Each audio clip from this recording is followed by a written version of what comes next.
جیسے کہتے ہیں کسی شخص کو شوق ہوا کہ میں مشہور کیسے بن جاؤں، تو اس نے کافی سوچا لیکن کوئی آئیڈیا، کوئی طریقہ ذہن میں نہیں آیا۔ پھر چلا گیا کسی عقل مند کے پاس اور کہنے لگا کہ کوئی ایسا آئیڈیا بتاؤ جس سے میں جلدی جلدی مشہور ہو جاؤں۔ تو وہ عقل مند شخص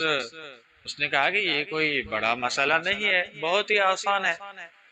آپ جائیں، سارے بستی کے پانی بھرنے کا جو کنواں ہے اسی کنویں کے اندر قضائے حاجت کر کے آئیں، اسی دن نہیں تو دوسرے دن پورے معاشرے کے اندر، پورے علاقے کے اندر مشہور ہو جاؤ گے۔ یہ مشورہ لینے والا تو اس سے بھی کوئی بڑا عقل مند تھا، اس نے بھی اس مشورے کے اوپر عمل کر لیا۔ دوسرے دن سویرے اٹھتے ہی سیدھا چلا گیا، جا کر اسی کنویں کے اندر قضائے حاجت کر کے آ گیا۔ جیسے ہی یہ واپس لوٹ رہا تھا تو پوری بستی کی خواتین بھی ایک قافلہ لے کر پانی بھرنے کے لیے آ رہی تھی۔ تو انہوں نے آ کر جیسے ہی کنویں کے اندر ڈول ڈالا اور باہر نکالا تو پانی بھی آیا، تو ساتھ میں وہ گندگی بھی کنویں سے باہر اسی ڈول کے اندر آ گئی۔ ساری خواتین نے توبہ توبہ کی اور ڈول کو وہیں پھینکا، اپنے دلے لے کر واپس گھر پہ آ گئی۔ ایک خاتون نے دوسری کو بتایا، دوسری نے تیسری کو بتایا، اسی طرح کچھ ہی دیر کے اندر پورے پڑوس، پوری بستی کے اندر وہ خبر طوفان کی طرح پھیل گئی، اور کچھ ہی وقت کے اندر مردوں تک وہ بات پتہ چلی، اور مرد جیسے ہی سورج کچھ اوپر آیا تو اپنے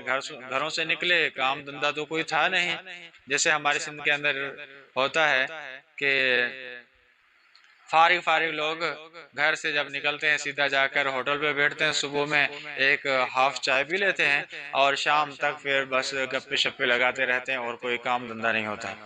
تو اس طرح کے بندے جب جا کر ہوٹل پر پہنچے تو ہوٹل پہ بھی مختلف علاقوں کے مختلف جگہوں سے لوگ آتے گئے، یہ بستی والے ان کو بتاتے گئے،